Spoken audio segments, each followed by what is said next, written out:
नमस्कार, MSN prime पर आप सभी का स्वागत है। मैं हूं आपके साथ खुशबू शर्मा और आप देख रहे हैं हमारा लाइव। ये आज बहुत ही सेंसिटिव मुद्दा हम लेकर आए हैं क्योंकि ये मुद्दा कई मायनों में बेहद अहम हो जाता है। दिल्ली एक ऐसी जगह जहां पर हमेशा कहा जाता है दिल वाले लोग रहते हैं, लेकिन जब लोगों की मानसिकता बदलने लगे, जब लोगों के दिलों की जो आवाज है वो बदलने लगे, तो कहीं ना कहीं क्रूरता लोगों में आ जाती है।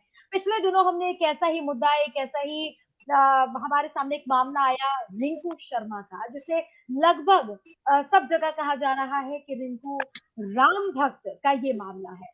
बहुत सारे समीकरण गुज़श्ता दिनों इस मामले में हमने सामने देखे, कई समीकरण बने, कई पार्टियों की कई बातें सामने आई, पुलिस व्यवस्था पर कई सवाल उठे, लेकिन सबसे अहम सवाल इस बीच जो गूंजा वो ये, क्या रिंकू राम भक्त था? वो इसीलिए मारा गया? क्या तमाम समीकरण धार्मिक समीकरण पर आकर टिक गए? क्या लोगों के मन से वो अपनापन खत्म हो गया? क्या सांप्रदायिकता जो हम बात करते हैं उस पर अब सवालिया निशान उठने लगे हैं? इन तमाम सवालों का जवाब आज हम जरूर जानेंगे और इसके लिए हमारे साथ आज मेहमानों का एक पैनल बिल्कुल हमने तैयार किया है, जिसमें सबसे पहले हम स्वागत करते हैं हमारे साथ सूर्य प्रकाश मैथिल जी, बीजेपी से हमारे साथ जुड़ गए हैं। और उसी के साथ साथ हमारे साथ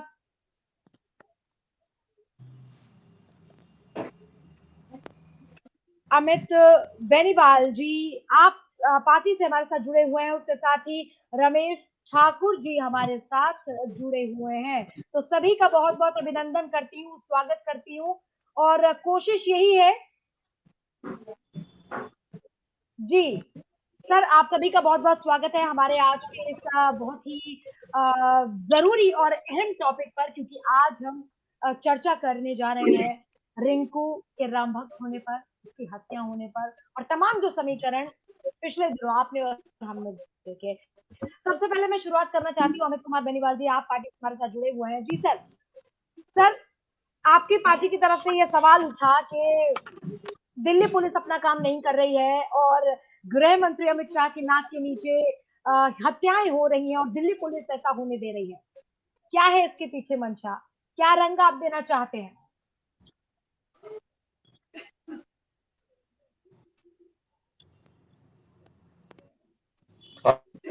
हेलो अमित जी, क्या आपको मेरी आवाज आ रही है? Madam, network. Hello Amit ji, क्या आप मुझे सुन पा रहे हैं? हाँ जी मैम, थोड़ी आवाज आपकी ना ब्रेक हो रही है। क्या आप मुझे सुन पा रहे हैं अमित जी? हाँ जी बताइए मैम, बताइए। रमेश जी, आप तक मेरी हाँ आवाज जी पहुंच रही है? जी मुझे आ रही है। हाँ जी सूर्य जी, आप तक पहुंच रही है? जी आ रही जी है। अमित जी, अब आ रही है आपको? हाँ जी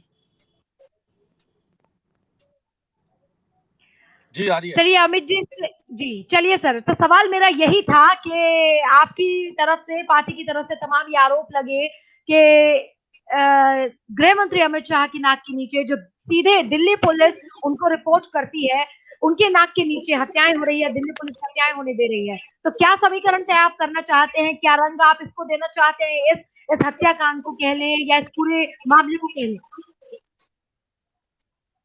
मैडम, आपकी आवाज ब्रेक हो रही है बहुत ज्यादा। पहले अभी ठीक आ रही थी, ब्रेक हो रही है आपकी आवाज। जी, अक्सर ऐसा ही होता है जब सवाल पूछे जाते हैं तो आवाज नहीं मैम, जनता की सीरियस नहीं पहुंच पाती है। जी, मैं मैम। कोशिश कर लेती हूँ नहीं, एक मैं बार। आपको असल में तो सभी को आवाज बहुत सही से जा रही है। सूरज जी ने भी कहा उनको तक पहुंच रही है। आप तक पहुंच रही है। शायद आप सफर में मुझे नजर आ रहे हैं, इस वजह से हो सकता है आप तक नेटवर्क नहीं पहुंच पा रहा हो। जी मैं एक्चुअल में गाड़ी में हूँ मैम। हाँ हाँ, हमने देखा आप शायद कहीं बाहर हैं, इस वजह से एक बार और कोशिश कर सकती हूँ मैं। आप मुझे सुन पा रहे हैं? हेलो।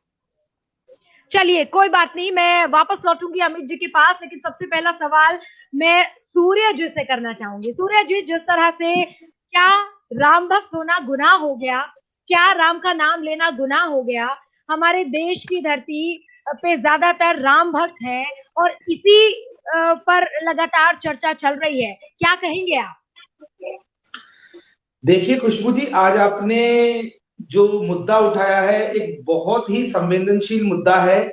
ये देश के 100 करोड़ हिंदुओं की आस्था से जुड़ा हुआ मुद्दा है और ये मुद्दा एक ऐसा मुद्दा है जहां पर कि इस बात का पूरी तरह से संज्ञान आता है कि किस प्रकार से हिंदू समाज का दोहन हो रहा है, हिंदू समाज पे हमले हो रहे हैं, हिंदुओं की हत्या हो रही है। मैं आपका ध्यान दिलाना चाहता हूं खुशबू जी कि रिंकू शर्मा मंगोलपुरी के अंदर एक राम भक्त था।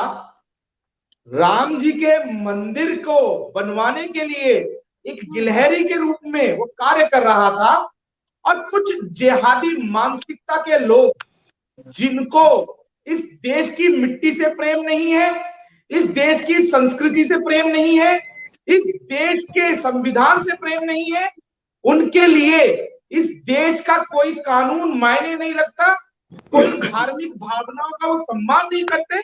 ऐसे लोगों ने उस राम भक्त रिंकू शर्मा की हत्या दिन दिहाड़े की 50-60 लोगों के पूरी टीम के साथ की और जंगली कुत्तों के गैंग की तरह कूद टूट पड़े एक मैं कहूंगा अहिंसात्मक व्यक्ति के ऊपर जो कि बिना किसी हथियार के था, शांति से अपना जीवन जीता था, समाज के लिए काम करता था और उसने बुरे समय में इन जिहादियों, इन आतंकियों के ऊपर भी उन्होंने अपना उपकार किया था, उनको ब्लड दिया था, रक्त दिया था।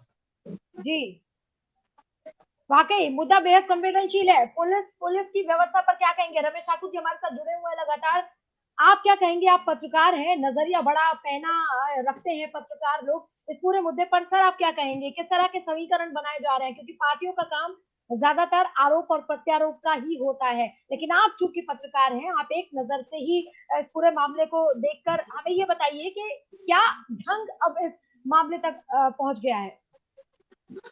देखिए खुशबू, अगर पूरे मामले को आप सही से एनालिसिस करो तो कुछ दो चीजें सामने निकल के आती हैं।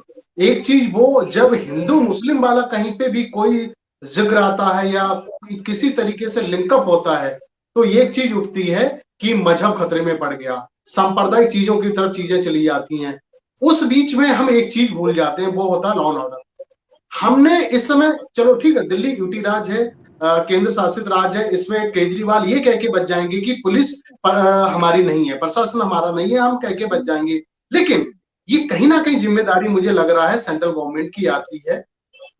जहां घटना घटती है 100 किलोमीटर दूर पे ये इंसिडेंट होता है, अगर पुलिस सतर्कता दिखाती तो ये चीजें शायद मुझे लग रहा है रुक जाती।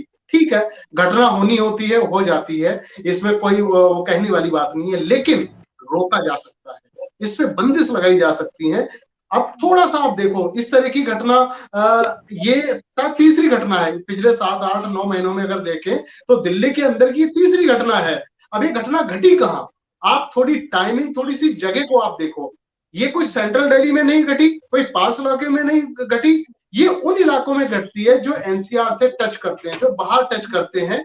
इसलिए दो वर्ग होते हैं, एक शिक्षित होता है, एक अशिक्षित होता है।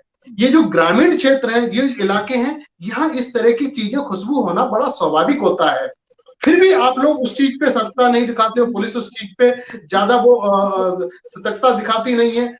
ऐसे मामले पहले भी हुए, आप लोगों ने कोई उस पर संज्ञान नहीं लिया, किसी तरीके से आपने ढिलाई नहीं दी। मुझे पहले प्रथम दृष्टिया ये लगता है ये लॉ एंड ऑर्डर का, ये पुलिस प्रशासन का पहला फेलियर है। उसके बाद में अब चीजें आ जाती हैं। आप सिर्फ एक मजहबी चश्मे से इस केस को मत देखो, आप मत देखो रिंकू शर्मा है, आप ये मत देखो अखलाक है, आप ये मत देखो या रहमान है, कुछ नहीं। आप इसको सिर्फ और सिर्फ एक इंसिडेंट मान के चलो, जो घटना से जुड़े हुए हैं, घटना किस तरह से हुई, कितना हेनियस क्राइम है, उसको लेके आप चलो। आज जिस तरीके से तस्वीरें हम लोगों ने देखी है, मैं तो खुद भी इंसिडेंट पे गया हूँ, वहां पे घटना पे गया हूँ, उनके लोगों से, उनके फादर अजय शर्मा, माँ आशा देवी, उनसे भी हम मिला हूं जाके। उनकी जो चीख पुकारें हैं वो ये नहीं कह रही है कि हिंदू मुस्लिम है, वो ये कह रही है कि हमारे बेटे को जो सजा मिली है, उसके आरोपियों को जब तक सजा प्रशासन नहीं देगी, उनके दिल का जो पीड़ा है वो कम नहीं होगी, और होनी भी नहीं चाहिए मुझे लग रहा है। लेकिन हम उस पर नहीं जा रहे। बीजेपी के लोग जा रहे हैं, वो अपनी राजनीतिक रोटियां सेक रहे हैं, आम आदमी पार्टी के लोग जा रहे हैं, कांग्रेस के लोग जा रहे हैं, सांत्वना दे रहे हैं, लेकिन उन पहलुओं को आना चाहिए था। ये घटना क्यों घटी, किस तरह से घटी, कैसे घटी, मुझे लग रहा है कल दोपहर में जिस तरीके से दिल्ली पुलिस ने क्राइम ब्रांच को ये सौंपा गया है और दोपहर के बाद में क्राइम ब्रांच की टीम पहुंची है, फॉरेंसिक टीम पहुंची है, कई तरीके से एविडेंस जुटाए हैं, तो मुझे लग रहा है बहुत कुछ निकल के आ जाएगा। लेकिन ये घटना हमें सोचने पर मजबूर करती है, दोनों वर्गों को सोचने पर मजबूर करती है। अगर हम इसी तरीके से आपस में लड़ते रहे, आज एक हमारा हिंदू मारा गया, कल एक मुसलमान मारा जाएगा, कल दूसरे धर्म का मारा जाएगा, ये विकल्प नहीं है। हमें समाधान खोजने की जरूरत है। उस समाधान पे हम लोग जा ही नहीं रहे। यहाँ पे सरकार को, पुलिस प्रशासन को, सेंट्रल गवर्नमेंट को, यूटी राज दिल्ली सरकार को, दोनों को आपस में मिलके एक ऐसा समाधान निकालना होगा, एक उन पहलुओं पे बात करनी होगी कि आगे इस तरह की घटना ना घटे, उस पे नहीं है। लेकिन जबरदस्त इस पे राजनीति हो रही है, इसमें हिंदू मुस्लिम पूरी तरीके से हो गया है, उसने उनको कर दिया, ये कर दिया, ठीक है, ये बहुत अच्छी बात है और ये बिल्कुल सिद्ध भी हो चुका है। रिंकू शर्मा बजरंग दल का नेता था, वो चंदा मांग रहा था निर्माण के लिए, मंदिर निर्माण के लिए। अगर इस मायने में अगर ये कह के उसकी हत्या की गई है कि वो चंदा क्यों मांग रहा था, तो मुझे लग रहा है तो चीजें कुछ और दिशा में चली जाती हैं। अब ये सारी चीजों को लेकर मुझे लग रहा हमें कोई मजहबी इस पे रंग नहीं देना चाहिए। पहले प्रथम दृष्टि हमें देखना चाहिए, बहुत बड़ा क्राइम हुआ है, एक घर का चिराग बुझा है, उनकी जो इच्छा आकांक्षा है वो सब मर गई है। पहले उनको, सबसे पहले हमें उनको न्याय दिलाना है। खुशबू, अमित जी, क्या आपको मेरी आवाज आ रही है?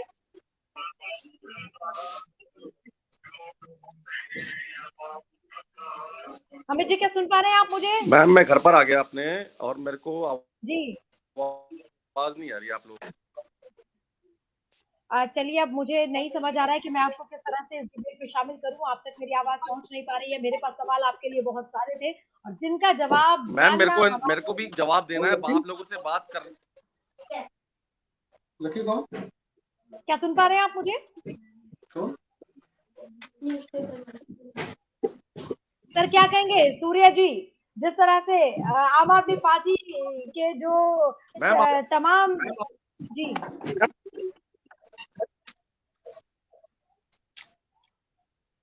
चलिए मैं कोशिश करूंगी फिर से। अमित बेनीवाल जी, आपकी जो आवाज है ब्रेक। मैं इस बारे में इसलिए कुछ नहीं कह सकती हूँ कि रमेश ठाकुर जी तक मेरी आवाज बिल्कुल सही पहुंच रही है। सूर्य जी मुझे अच्छे तौर पर सुन पा रहे हैं, लेकिन जी बिल्कुल सुन रहा हूँ मैं। आवाज की कोई डिस्टर्बेंस हो रही है। आपकी आवाज, चलिए समय जाए मत करिएगा, दूसरे देश के पास। मैडम ये जो समय जा रहा है जी, चलिए कोई बात नहीं। सूर्य जी, मैं आपसे ये जानना चाहती हूँ, बात अगर करें हम आम आदमी पार्टी की, तो अरविंद केजरीवाल जी लगातार सभी लोगों के घर पहुंचे, जिसकी हत्या की गई या इस तरह के कोई भी मामले सामने आए वो वहां पहुंचे, लेकिन जब रिंकू शर्मा राम भक्त की बात आई तो अभी तक वो वहां नहीं पहुंचे। क्या बात है? क्यों? वो राम भक्त था इसलिए? क्या वो राम मंदिर के निर्माण के लिए कार्य कर रहा था इसलिए? खुशबू जी, आपने बहुत ही अच्छा प्रश्न उठाया है और मैं ये समझता हूं कि आम आदमी पार्टी के जो यहाँ पर मेरे मित्र इस समय इस चर्चा में हमारे साथ थे, शायद कुछ तकनीकी कारणों का आड़ लेकर वो प्रश्नों से बचना भी चाह रहे होंगे। लेकिन मैं आपको बताना चाहता हूं कि आम आदमी पार्टी दिल्ली के अंदर आई है, जब से वो दिल्ली में आई है तब से उन्होंने मुस्लिम तुष्टीकरण का एक ऐसा जो है स्वांग रचा है, षड्यंत्र रचा है, जिससे दिल्ली के अंदर हर तरफ केवल और केवल मुस्लिम तुष्टीकरण का ही बोलबाला है। आप देखिए, चाहे वो अपना मौलवियों को सैलरी देने का मामला हो, सरकारी फंड से एक धर्म विशेष के लोगों को तनख्वाह देने का मामला अरविंद केजरीवाल जी की सरकार में है। दूसरा विषय, मौजपुर के दंगों के अंदर जिस प्रकार से आम आदमी पार्टी के कार्यकर्ताओं ने हिंदुओं पर हमला किया, चाहे वो इनके जो निगम पार्षद जी हो वो हो, चाहे उनके कार्यकर्ता हो, जिस प्रकार से 500 लीटर इन लोगों ने जो है अपना केमिकल इकट्ठा किया, तेजाब इकट्ठा किया, छतों पे गुलेले बनाई, गुलेले बना के हमला किया सीरिया की तरह, और बंदूकें चलाई, गोलियां चलाई, बम चलाए, और उसके बाद अरविंद केजरीवाल जी की पार्टी केवल और केवल अपने निगम पार्षद को सिर्फ सस्पेंड करती है, उसके अलावा और कोई भी कार्रवाई जो अपने और कार्यकर्ता थे उन पे नहीं करती। जी। उसके बाद इनके विधायक अमानुल्लाह खान ऑन रिकॉर्ड बोलते हैं कि मैं मुसलमानों का साथ दूंगा और मुसलमानों को हर तरीके से बचाऊंगा। उस पर भी अरविंद केजरीवाल जी कोई बात नहीं बोलते। फिर उनके उप मुख्यमंत्री सिसोदिया जी कहते हैं कि मैं शाहीन बाग के साथ खड़ा हूं। उसके बाद आप देखिए कि लॉ एंड ऑर्डर दिल्ली के अंदर बहुत विकट समस्या है। दिल्ली सरकार के पास में न्यायिक प्रक्रिया है और दिल्ली पुलिस जो है केंद्र के अधीन है। जो दिल्ली पुलिस कोई स्ट्रॉन्ग केस बनाकर अगर अदालत में भेजती है तो अरविंद केजरीवाल की पार्टी के नेता वहां पर जो पब्लिक प्रोसिक्यूटर्स हैं उनको मैनेज करते हैं और वहां पर इन आतंकियों को, इन जिहादियों को, इन उग्रवादियों को बचाते हैं। उसका ताजा उदाहरण कन्हैया कुमार रहा, जिसकी 2 साल और 3 साल तक उन्होंने फाइल दबा कर रखी। अब मैं आपको बताना चाहता हूं, अरविंद केजरीवाल जी कभी तबरेज के पास पहुंच जाते हैं, रोते हैं उनके लिए, कभी अखलाक के पास पहुंच जाते हैं 1 करोड़ रुपया देने के लिए, पूरी हिंदुस्तान में घूमते हैं, लेकिन नबी ना वो कभी ध्रुवतागी के पास पहुंचते हैं, ना वो कभी डॉक्टर नारायण के पास पहुंचते हैं, और ना ही आज जो हमारा राम भक्त रिंकू शर्मा मारा गया, इन उग्रवादी, इन जिहादी, इन आतंकियों के कारण, इन धार्मिक कट्टरपंथियों के कारण, इन मुस्लिम उग्रवादियों के कारण आज उसके पास भी नहीं पहुंचते। इनके पास सरकारी खजाने से मुसलमानों को देने के लिए पैसा है, लेकिन ये हिंदुओं के लिए कभी कोई सहूलियतें नहीं करते। ये स्वांग रचाते हैं दीपावली पर कि हम अक्षरधाम मंदिर के अंदर पूजा करेंगे, लेकिन जब आरटीआई से जवाब आता है तो पता चलता है 6 करोड़ रुपए की नौटंकी उस दीपावली पूजन में हुई। तो ये सब चीजें हैं जहां ये दिखता है कि अरविंद केजरीवाल जी की सरकार में इन कट्टरपंथियों के हौसले बहुत बुलंद हैं। इनको ये पता है कि दिल्ली पुलिस अगर हमें पकड़ भी लेगी तो कोर्ट के अंदर अरविंद केजरीवाल हमारी सहायता करेगा और हम बच जाएंगे। अमित जी सुन रहे हैं? अमित जी सुन रहे हैं आप? मैडम मेरे को आपकी वीडियो बिल्कुल क्लियर दिख रही है, बस खाली जो उनकी आवाज आ रही है बिल्कुल। तो मैं इनकी बातों का जवाब देता और बहुत अच्छे से जवाब देता मैं इनकी बातों का। आप दे दीजिए, आपको हमें आपकी आवाज बहुत अच्छे से आ रही है, हमें आपकी आवाज बहुत अच्छे से आ रही है। आप हमें जवाब कोई मुद्दा पता ही नहीं है कि राम भक्त वाला जवाब दे दीजिए पूरी जनता को, जितने सवाल हैं आपसे। जी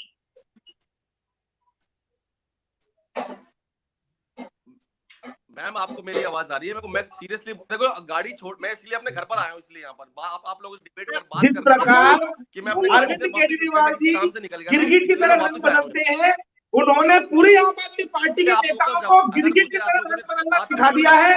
किस प्रकार अपनी बातों से बचा जाए, किस प्रकार प्रश्नों से बचा जाए, किस प्रकार मीडिया को मूर्ख बनाया जाए, ये अरविंद केजरीवाल के कार्यकर्ताओं के पास में बहुत अच्छी महारत हासिल है। बताइए बताइए। ये जो आप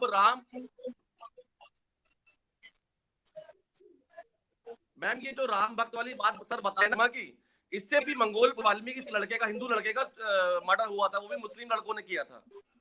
उनकी आपसी रंजिश थी उसमें ये लोग कहां थे? उसमें ये लोग कहां थे? आप हिंदू मुस्लिम कब तक करते रहेंगे सर? इस बात का जवाब तो दीजिए सर। ये तो आप ही की पार्टी के जो बड़े नेता हैं राघव चड्ढा ने मुद्दा होगा आप लोगों के पास बात खुलकर साफ कहा। राघव चड्ढा ने भी साफ, आप कह रहे हैं कि राम भक्त ना बनाए या इस तरह से धार्मिक समीकरण ना तय करें, लेकिन आप ही की पार्टी की तरफ से राघव चड्ढा लगातार ये कह रहे हैं कि राम भक्त मारा गया है। कहाँ है अमित शाह जी? राम भक्त मारा गया है, पुलिस क्या कर रही है? ये टैगलाइन के साथ आपकी पार्टी की तरफ से बयान आ रहा है सामने। मैम ये राम भक्त भी तो इन लोगों ने नाम दिया है, इन लोगों ने ही नाम दिया है। पुलिस आप देखिए आरोपी पकड़े गए हैं, आपको सबको पता है आरोपी पकड़े गए हैं। आपकी पार्टी उसके नहीं बाद मानती मुद्दा तो वो बनाने का कैसे मतलब अपनी बनता है। रामभक्त कैसी क्यों राघव चड्ढा की शोर मचाते हुए घूम रहे हैं कि राम भक्त मारा गया, हिंदू मारा गया, और जब एक हिंदू होने के नाते बीजेपी के अंडर आती है, केंद्रीय गृह मंत्री के अंडर आती है दिल्ली पुलिस और हत्या हो जाती है, तो तमाम सवाल ये आप ही की तरफ से उठाए गए सवाल है सर।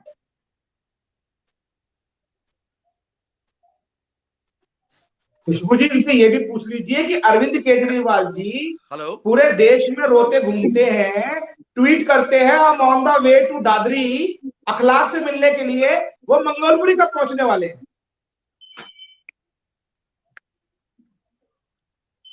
अरे सर, अरविंद केजरीवाल जी की बात कर रहे हैं, मैं आपसे ये पूछ रहा हूँ, किसान इतने मर रहे हैं वहां पे आप लोग सर देखिए, किसानों का मुद्दा अलग है, आप अभी इस तक मुद्दे पर जवाब दीजिए अमित जी। जो इतने मुद्दा सारे डिबेट जी,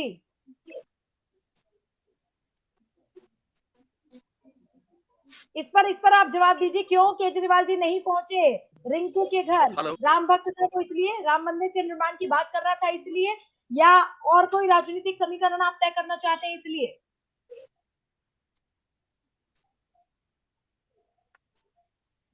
खुशबू जी, इनके पास बोलने के लिए कुछ नहीं है, ये सिर्फ तकनीकी कारणों का बहाना लगाकर नौटंकी करने की आदत कर रखी है इन लोगों ने। 5 लाख रुपए भारतीय जनता पार्टी दिल्ली प्रदेश के अध्यक्ष परम आदरणीय आदेश गुप्ता जी ने दिए हैं अभी रिंकू शर्मा जी के परिवार को आर्थिक सहायता के रूप में, और भारतीय जनता पार्टी के कद्दावर नेता कपिल मिश्रा जी ने 1 करोड़ रुपया इकट्ठा करने का जो अभियान चलाया, उसमें 50 लाख रुपया अब तक इकट्ठा हो चुका है, 50 लाख रुपया आने वाली 15 दिन में इकट्ठा हो जाएगा, और भारतीय जनता पार्टी पूरी तरह से खड़ी है राम भक्तों के साथ, और इस प्रकार की हत्याओं का प्रतिकार करने के लिए भारतीय जनता पार्टी कंधे से कंधा मिला के खड़ी है हर हिंदू भाई के साथ में। और ये लोग जो ताहिर हुसैन की औलादे हैं, ये जो दंगाइयों की औलादे हैं, ये बेशर्म लोग, ये दिल्ली के टैक्स के ऊपर पलने वाले कीड़े, ये सिर्फ और सिर्फ दिल्ली के अंदर दंगे मचाकर झूठी राजनीति करने की आदत डाल रखी है इन लोगों ने। और ये कभी पूछो राम मंदिर के ऊपर, राम मुद्दे के ऊपर ये किसानों की तरफ भाग जाते हैं, इनको शर्म आनी चाहिए। रमेश जी, अब अमित जी के पास तो कोई जवाब है या नहीं है मुझे नहीं पता, क्योंकि न उनकी आवाज वो बोल रही है, न मेरी आवाज उन तक जा रही है। आप क्या कहेंगे? नहीं, ऐसे लोगों का जवाब हमारे पास इनकी सारी ये क्या कहते हैं, इनको तो ये लगता, मुझे लग रहा केजरीवाल या और कोई जाके इन्होंने मार दिया है और ये लोग सब बचे हुए हैं। क्योंकि देखो, अगर दामन की बात करी जाएगी ना, तो अछूता कोई नहीं है। हर पार्टी, हर सरकार के ऊपर इस तरह के दाग लगे हुए हैं। मुझे लग रहा है यहाँ पे अब राजनीति ना करके, मैंने पहले सेगमेंट में भी कहा, इस समय चाहे आम आदमी पार्टी हो, चाहे भाजपा हो, कोई भी हो, आपको सबसे पहले पुलिस प्रशासन पे एक दबाव बनाना होगा, एक मनोवैज्ञानिक तौर पे दबाव बनाना होगा कि इस केस को बहुत जल्दी रिसॉल्व किया जाए। और उसके बाद में जैसे 1 महीने का टाइम दिया गया है क्राइम ब्रांच को चार्जशीटेड होने के लिए, तो मुझे लग रहा है 1 महीने के अंदर वो सब चीजें बाहर निकल के आ जाएंगी जिसकी हमें लोगों को इंतजार है कि आखिर इस केस में हुआ तो हुआ क्या। क्योंकि अभी तो कई सारे एंगल निकल के आ रहे हैं, वो राम भक्त था और इसके वजह से उन लोगों, दूसरे धर्म वाले लोगों को दिक्कतें थी, वो जनता मांग रहा था, उनको मार दिया। फिर दूसरी बात ये भी निकल के आ रही है, मार्मिक पहलू ये भी निकल के आ रहा है, मारा गया रिंकू शर्मा ने, और जो जिसने हमला करा है उनकी वाइफ को उन्होंने ब्लड भी दिया था ऐसे मौके में। मुझे लग रहा है अगर ऐसे इस तरह की जो बातें निकल के आ रही हैं, तो अगर उसके बावजूद भी उनकी हत्या होती है, तो ब्लड देने के बाद में दोस्त थे, उनके संबंध इतने अच्छे थे, तो मुझे लग रहा है मानवता की हत्या हुई है, एक इंसान की हत्या नहीं हुई, एक मानव की हत्या हुई है। इतनी क्रूरता के साथ में, इतनी उन्होंने क्रूर जो हरकत की है, मुझे लग रहा है उसका जो सही मायनों में जो एक न्याय देना होता है, जिस न्याय की उनके परिवार वाले लोग मांग कर रहे हैं, मुझे लग रहा है वो मिलना चाहिए। अब यहाँ पे अगर केजरीवाल चले भी जाते हैं इंसिडेंट पे, जिस तरीके से आदेश गुप्ता भी पहुंचे हैं और आम आदमी पार्टी के जो नेताओं ने, उन्होंने भी बयान दिया है, निंदा प्रकट की है, सब लोगों को दुखी है इस बात का, ऐसा नहीं। लेकिन मुझे लग रहा है वो चीजें अब वापस नहीं आ जाएंगी, रिंकू शर्मा वापस नहीं आ जाएगा। लेकिन अब इस तरह की केस आगे ना हो, इस तरह की घटनाएं आगे ना घटे, उसको बैठ के, चाहे कितनी भी पार्टियां हो, यहाँ पे सारे दलों को बैठना चाहिए, आगे इस तरह की बात ना हो। लेकिन कभी कभी आम आदमी पार्टी जब ये बात करती है कि ये जो हुआ वो तो भाजपा के द्वारा हुआ है, भाजपा के लोगों ने करा है, हमारे हाथ में लो पुलिस प्रशासन है ही नहीं, सुरक्षा हमारे हाथ में है नहीं, तो मुझे लग रहा है ये कह के आप लोग बच नहीं सकते हो। क्योंकि आपकी जिम्मेदारी है, जनता ने आपको चुना है, तो आपकी जिम्मेदारी सुरक्षा की भी है, हर चीज की आपकी जिम्मेदारी बनती है। आप एक मुखिया हैं घर के, ये दिल्ली आपका पूरा परिवार है, आपको लेके चलना चाहिए। ठीक है, ये कभी पैनल में किसी ने बताया कि फलाने को इतना मुआवजा मिलता है, फलाने को उतना दिया, मुझे लग रहा है ये जो मुआवजे का जो मरहम है ना, ये खत्म होना चाहिए। मुआवजे का जो एक ऐसा हथियार सरकारों को मिल गया कि कोई बड़ी घटना हो जाए हम मुआवजे को देके उनके घाव को पाट देंगे, मुझे लग रहा है ये परिपाटी सही नहीं है। इसको बिल्कुल खत्म करा जाए। मुआवजा देके आपके किसी को मुआवजा देने का उसमें मतलब क्या होता है? आपने मुआवजा दे दिया, ठीक है, सामने वाले को एक थोड़ा सा एक आर्थिक सहयोग मिल गया, उसके बाद में कुछ चीजें भरपाई हो जाती है, लेकिन उससे कई चीजें जन्म देती है, उससे कई चीजें ऐसी घटनाओं की दोबारा से पुनरावृत्ति होती है, लोग प्रेरित होते हैं करने के लिए। मुझे लग रहा है ऐसा नहीं होना चाहिए, चाहे अखलाक हो, चाहे रिंकू शर्मा हो, चाहे फलाने फलाने कोई भी हो। आप सिर्फ उस समय क्या बनता है, सिर्फ आरोपियों को एक न्याय जो उन्होंने अन्याय करा है उसकी सजा मिलनी चाहिए, और ऐसी कठोरतम उनको सजा मिलनी चाहिए ताकि दोबारा से इस तरह का हीनियस क्राइम करने के लिए दूसरे लोग डरे। बिल्कुल, अमित जी लगातार हमारे साथ जुड़ रहे हैं, जा रहे हैं, लेकिन आज उनसे बात हो नहीं पाई, और हम आज इसी उम्मीद में बैठे थे कि अमित जी से बहुत सारे सवालों का जवाब आज हम लेंगे, लेकिन किसी कारणवश तकनीकी ही कह लें, लेकिन उन तक ना हमारे सवाल पहुंच पाए, ना उनके जवाब हम तक आ पाए। तो ये डिबेट कुछ मायनों में इस डिबेट पे थोड़ा खालीपन भी रहा, क्योंकि उनकी उपस्थिति यहाँ पर नहीं हो पाई। बहरहाल चलते चलते मैं सूर्या जी से जानना चाहूंगी कि अंतिम क्राइम ब्रांच के पास अब केस है, इस मामले को अब किस तरह से चाहते हैं कि ये किस तरह से हो, कैसे इसमें न्याय की प्रक्रिया को आप देख पा रहे हैं? देखिए खुशबू जी, डॉक्टर रमेश ठाकुर जी ने जो बोला कि 1 महीने के अंदर क्राइम ब्रांच को ये आदेश दिए गए हैं कि इस केस की चार्जशीट फाइल करनी है, इस पे वो बहुत ही प्रबल वेग से इन्वेस्टिगेशन होगी। ये तय है कि कानून के हाथ से ये सारे के सारी जिहादी, ये मुस्लिम आतंकवादी, ये मुस्लिम आक्रमणवादी, ये हत्यारे बचेंगे नहीं। राम भक्तों की हत्या के अंदर यदि कोई भी जिम्मेदार है तो वो बचेगा नहीं। लेकिन मैं रमेश ठाकुर जी को एक बात बताना चाहता हूं, और आपके माध्यम से पूरे दिल्ली को और पूरे देश को बताना चाहता हूं कि भारतीय जनता पार्टी की केंद्र सरकार द्वारा जो दिल्ली पुलिस दिल्ली में कार्य कर रही है, दिल्ली पुलिस ने अपना पूरा कार्य किया है। जैसे ही ये घटना हुई उसके तुरंत बाद ही दिल्ली पुलिस ने जितने भी आरोपी थे उन सबको बहुत ही कम समय में धरपकड़ कर सभी को अरेस्ट किया, और लास्ट में जो इस्लाम नाम का व्यक्ति था उसको भी अरेस्ट कर दिया। और साथ ही साथ पुलिस अलग अलग थ्योरियों पे काम कर रही है। वो एक थ्योरी पे ये भी काम कर रही थी जो सुनने में आई थी, जो इन आतंकियों, इन मुस्लिम जिहादियों ने ही फैलाई थी कि बिजनेस का मामला था। जबकि आपको ये पता है जहां घटना हुई है, घटना से कितनी दूरी पे थाना है सूर्या जी? थाना कितनी दूरी पे है बताओगे? रमेश जी, मैं आपके समय में नहीं बोला, मेरी बात तो सुन लीजिए। नहीं, मैं नहीं पूछ रहा, आपकी बातों का मैं जवाब दे रहा हूँ। आपने पुलिस का जो बचाव करा ना, एक्चुअली आपकी गलतियां यही है, आपकी खामियां यही पे हैं। आप लोग पुलिस का बचाव करो, अभी तक आप राम भक्तों का बचाव करते हो। अब आप लॉ एंड ऑर्डर को जहाँ पे लॉ एंड ऑर्डर बिल्कुल बिखरा हुआ है, जहाँ खराब है, उनकी आप अगर बचाव करते हो ना, ये आपकी मानसिकता आगे आती है। 100 मीटर की दूरी पर थाना है, अगर पुलिस चाहती है तो। भक्त रिंकू शर्मा के हत्यारों को हम छोड़ेंगे नहीं। लेकिन मैं आपके खुशबू जी आपके सामने ये बोलना चाहता हूं, जिस दिन ये चार्जशीट दायर होगी उस दिन भी आप एक डिबेट रखेंगी, और आप मुझे जरूर बुलाइएगा, और मैं आपको दिखाऊंगा कि आम आदमी पार्टी की जो दिल्ली की सरकार है वो अपने पास जो मंत्रालय है, कानून मंत्रालय, उसका किस प्रकार दुरुपयोग करेगी। जब ये लोग अफरोज को 10,000 रुपए और एक सिलाई मशीन दे सकते हैं, एक निर्भया के हत्यारे को सिलाई मशीन 10,000 रुपए दे सकते हैं, तो इससे बड़े नीच कोई नहीं हो सकते, इनसे बड़े निर्लज्ज कोई नहीं हो सकते। और मेरे को बिल्कुल विश्वास है कि ये लोग इन 5 आतंकियों, इन हत्यारों को भी बचाने की पूरी कोशिश करेंगे, पूरी की पूरी आम आदमी पार्टी कोशिश करेगी। ये मैं आपको भविष्य में दिखा भी दूंगा। सुनता रहे हैं, बहुत ज्यादा आरोप अब लग चुके हैं, अब जवाब आई जाना चाहिए आपकी तरफ से।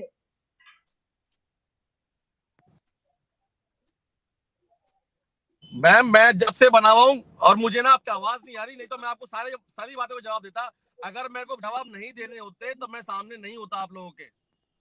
सर अब आपको ये बात हमेशा सुनाई दे आपके जाएगी। पास जवाब है ही नहीं तो आप जवाब क्या दोगे? आपका जवाब है ही नहीं तो जवाब क्या दोगे? दिल्ली के टैक्स पे पढ़ने वाले कीड़े हो आप लोग, दिल्ली के टैक्स पे पढ़ने वाले टैक्स परिजीवी हो आप लोग, दिल्ली के पैसे को बर्बाद करने वाले लोग हो आप लोग। सर सुन लिया हो तो जवाब दे दीजिए।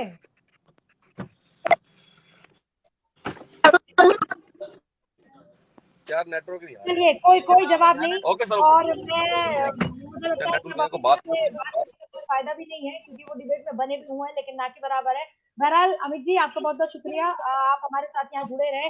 और सूर्य मैथुन जी आपका भी बहुत बहुत शुक्रिया। देखिए अभी तो ये मामला चल रहा है और इस मामले में क्या कुछ निकल कर आएगा ये तो समय की धीमी रफ्तार के साथ ही तय होगा। लेकिन तमाम सवाल है जो दिल्ली पुलिस को लेकर भी लगे, धार्मिक समीकरण इस मामले के तय किए गए, राजनीतिक रंग इसको देने की कोशिश की गई। हालांकि रमेश ठाकुर जी आपकी बात बहुत अच्छी लगी कि धर्म से ऊपर उठकर इंसान को सोचना चाहिए, क्योंकि जिस घर की हत्या हुई है उस घर का चिराग बुझ गया है और उसको न्याय दिलाना सबसे अहम। जी रमेश जी कुछ कहना चाहते हैं? खुशबू जी मैं बता रहा हूँ इस केस का रिजल्ट क्या होगा।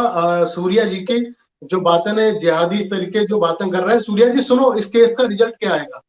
1 महीने के बाद जो चार्जशीट आ जाएगी ना, इसमें जो हिंदू मुस्लिम का जो सांप्रदायिक जो रंग दिया जा रहा है, ये कोई एंगल नहीं आएगा। इसमें झगड़े का एंगल दिया जाएगा, रेस्टोरेंट में खाना खा रहे थे, बर्थडे पार्टी हुई थी, वो निकाला जाएगा। इसमें ये सिर्फ और सिर्फ हम जो आम लोग हैं ना, वो सिर्फ लड़ाने के लिए चीजें हैं। ये सूर्या दीक्षित जैसे लोग हैं, बददिमाग लोग, ये सिर्फ लड़ाने की कोशिश करते हैं, चीजों को नहीं जा पाते हैं। मुझे लग रहा है इतने बड़े चैनल पे, इतने बड़े पैनल पे ऐसे बददिमाग लोगों को बैठाना नहीं चाहिए। ये मुसलमान की नहीं है, ये मानसिकता इनकी जो है बस की है, बस उसमें वो चीजें खोजी चाहिए। ये अपने आप को ये सोच रहा है किस प्रकार से हम इस निर्माण कार्य में व्यवधान डालें, उसी की कड़ी में ये भी कारण है, ये फ्रस्ट्रेशन है। अरे मेरे चाचा वो चीजें नहीं निकलेगी, वो चीजें आपकी पुलिस निकालेगी नहीं। जिसके लिए चीख रहे हो ना, वो चीजें निकलेगी नहीं इसमें। वही तो सब लोग चाह रहे हैं कि वो एंगल निकले, वो निकलेगा नहीं। चलिए ये तो मामला वाकई बेहद संवेदनशील भी है, गंभीर भी है और इसका हल निकलना चाहिए। पूरे देश को इसका इंतजार है, क्योंकि लगातार ये कहा जा रहा है कि रिंकू राम भक्त की हत्या सिर्फ इसलिए हुई क्योंकि वो राम भक्त था। हालांकि कई समीकरण इस मामले में तय हुए, जिस पर पर्दा उठाने के लिए हमारे साथ पैनल में हमारे मेहमान जुड़े। मैं इसी पर सूर्य मैथुन जी का बहुत बहुत शुक्रिया अदा करना चाहती हूँ, उन्होंने समय निकाला आज इस डिबेट में हमारे साथ मौजूद रहे और जो कुछ सच्ची और अच्छी बातें वो हमारे सामने रखी। रमेश ठाकुर जी का बहुत बहुत शुक्रिया, वरिष्ठ पत्रकार हमारे साथ रहे। और चलते चलते हम सिर्फ इतना कहना चाहेंगे कि रंग चाहे कोई भी हो, इंसान के खून का रंग सिर्फ एक ही होता है और वो लाल होता है। किसी भी संप्रदाय के खून का रंग अलग नहीं होता है, इसीलिए इंसान को इंसान समझा, चाहे धर्म भले ही अलग हो, लेकिन इंसान की इंसानियत हमेशा एक जैसी रहनी चाहिए। यहाँ मुझे दीजिए इजाजत, फिर लौटेंगे और भी कुछ ऐसे मुद्दों के साथ जो आपके और हमारे लिए, हमारे समाज के लिए बेहद जरूरी है। दीजिए इजाजत, नमस्कार।